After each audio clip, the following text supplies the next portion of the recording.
Hey everyone, welcome back to the North American LCS. The summer split going on. We're into the second week, and the second week has now come to an end. We're going to get a quick interview with Voyboy and Jackie from Curse. Guys, coming out with your second win, doing pretty well in that matchup. So from week one to now, what has changed in the Curse mentality to kind of bring out the wins here?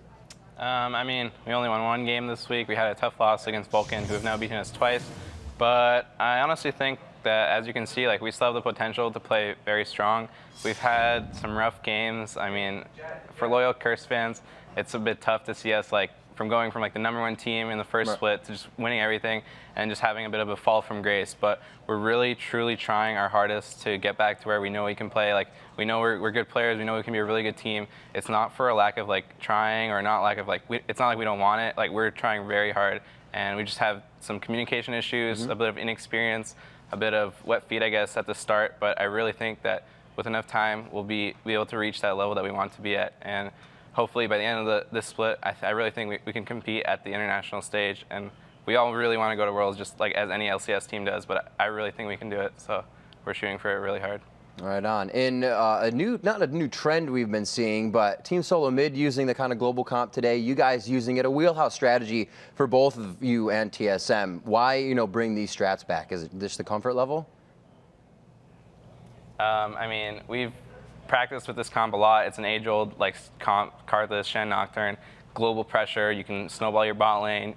All of them are very safe lanes. Karthus can just free farm mid. Shen does pretty well against 2v1s, 1v1s. He can do fine in any matchup. So it's just something that we've practiced with. We knew we could pull it out, and we knew we could take home a win. So that's what we tried for, and we got it. Right on. So Jackie, being the mid laner, having Saint usually in your lane quite a bit, how is the 3.8 patch affecting you guys in that role?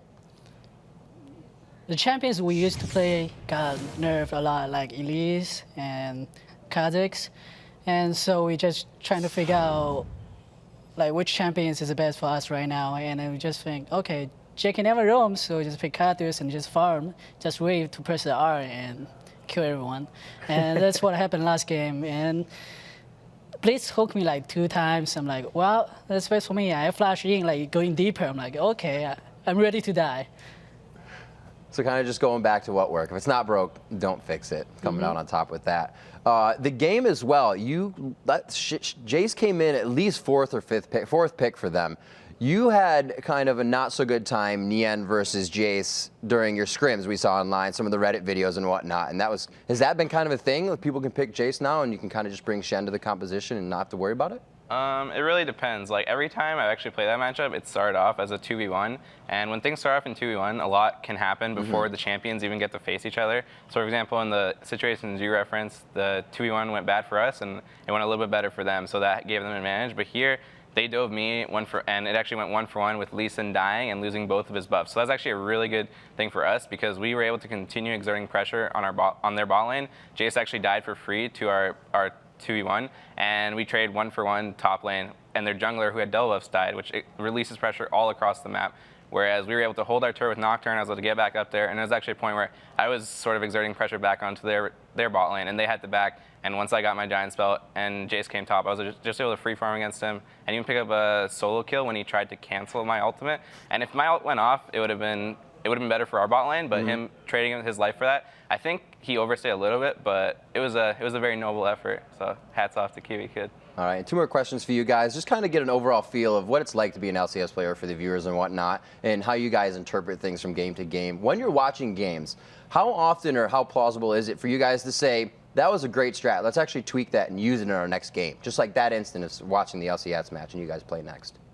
Yeah, actually you can learn a lot of stuff by just watching other teams play. You can learn their weakness and what's they good at. Then you just talk about the whole team's like, wow, that's a good idea. Let's do it next time. Let's try to scrim. And sometimes doesn't work really well. Then we just gave it up. And last question for you guys. We saw in the video for either of you to answer, obviously, Comp said that with Edward being quiet and also Steve saying that you guys kind of allow people to grow in their own role. How are you not resolving that, but working towards that bot lane being a little more having communication with the team? So we're all about encouraging people to play to their strengths. Edward before he might not have talked as much, might have got a little bit more direction, but we're actually like trying to be a fostering environment for that. And actually, Edward's been speaking up a lot now. The past few scrims and even in the games today, he's been taking a more of an active role, especially on that bot lane. So improvements have definitely been seen, and we're just going to keep trying to grow as a team, as individual players, and see where we can go. Absolutely. The Iona play definitely brought you guys together. Those ultimates were huge. The follow-ups were as well, bringing you guys to another win. Congratulations on that, and best of luck in the rest of the LCS. Thank you, Nijak and Voyboy, for the interview. Guys, we had a lot of action today. Not as much as the Super Week, but I'm sure it was pretty amazing for everybody. The CLG fans, the Curse fans, all putting smiles on their face. And we're going to review a few of those games as Jat's over in the replay area to give us a few of those replays.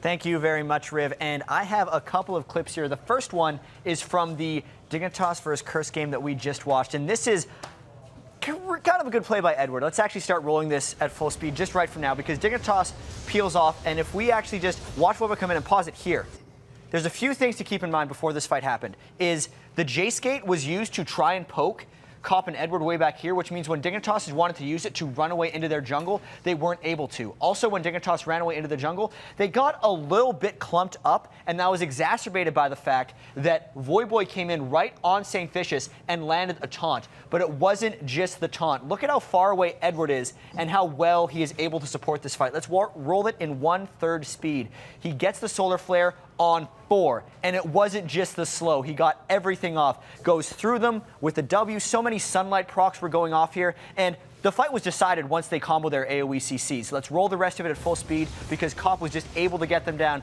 Also, there was a little side fight going on where Patoy kind of stole St. Vicious around from that fight. Patoy did get the last laugh in this one, but Curse managed to get the last win in the game. He kind of rolls over Nocturne's corpse at the end of that one. But there's also another clip we have, the Velocity game versus Coast. This was essentially, the game was a desperation mode for Velocity at this point. They should not have been in the Baron pit because they knew the risks that they were undertaking. If we keep in mind, Evaniscus is trying to stop Coast from getting in here, but as Nintendo mentioned in the interview, Shifter and his Lissandra is one of the best long-range initiators in the game. He gets all the way in and nearly kills 4 people by himself. Let's roll this at full speed, actually, as the fight progresses. Evaniscus peels out, tries to stop the fight from going in, but Shifter is on his way. Let's pause it right here. Not only, this is the entry point for Shifter. He made it all the way into the middle of 4 people. This is not something Velocity could avoid. No matter how well Evaniscus zoned out the other 3 members of Coast, Shifter did work enough for 4 people. Let's roll this at 1/3 speed as well to see how much damage he did. W to ulting himself also makes the Maple Street ultimate miss himself, and that allows Coast to then follow up. Because Shifter took everyone so low, Chris and NK Inc. are stuck in the Baron. Roll the rest of this out at full speed because the fight was over before it started. And to add insult to injury, Nintendo got the smite instead of NK Inc. on that Baron. And this was by far the deciding extra moment in this Team Coast game. So we had a lot of games today, a lot of really clutch team fights, and a lot of movement in the standings. But let's send it back to the guys at the desk. Thank you very much, Jat. So after an incredible week 2 of the summer split, let's take a look at the updated standings. Cloud9 is still flying high in first place with a 6-1 record. And in second place is half the league. CLG, Team Coast, TSM, and Vulcan are all tied with 4-3 records, while Dignitas, Curse, and Velocity are all stalled in the bottom half of the standings. So now it's time to name our Week 2 MVP. For helping his team go for a perfect 2-0, the award goes to Counter Logic Gaming's mid laner, Link. And I have to say, it's about time. He deserves this one. The most impressive part about CLG's 2 wins is they got them against the top teams in the league, Cloud9 and TSM. Link's Twisted Fate ultimates were killer today against Team Solo Mid. He was able to gank across the map, and he got a triple kill that helped lock down the win.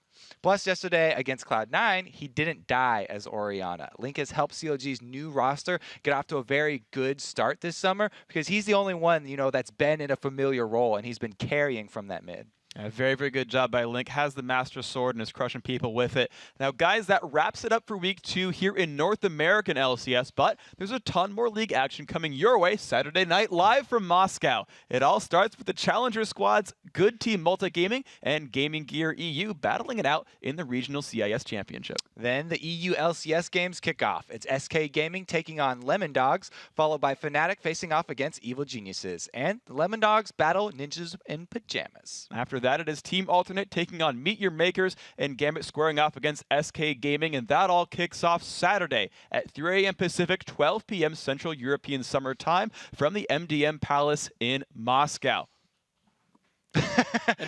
And of course, the North American LCS continues next week with 3 glorious days of action live from NLG Anaheim. That all begins Friday with TSM taking on Dignitas, followed by Velocity versus Curse. After that, it's CLG versus Vulcan, and closing out the day is Coast versus Cloud9. It's all going to be brought to you live from the Anaheim Convention Center in sunny Southern California, starting Friday at 5:30 p.m. Pacific, which is 2:30 a.m. Saturday, Central European Summer Time. And that's it for Week 2 of the North American LCS. Again, tune in over the weekend for Europe. But I am Freak, and for Kobe, Jat, Riv, and the entire live broadcast crew, GG, and thanks for watching. We're really good at this. Let's get this, go away! Stop hitting completely. Gets out with 100 HP. The Baron, oh my God! Oh, Bloodwater steals Baron! What a god! What a god! Baron's up. Get Maple. I killed him. Baron's slow. He's got the second clip in. Double lift's going down on it with Baron. Wild Turtle throws his hands in the air. They take the headphones off. It looks like he's going to be able to get it. Link's just on the backside coming in to help, and it's going to be Double Lift. Doubly taking on the Nexus by himself.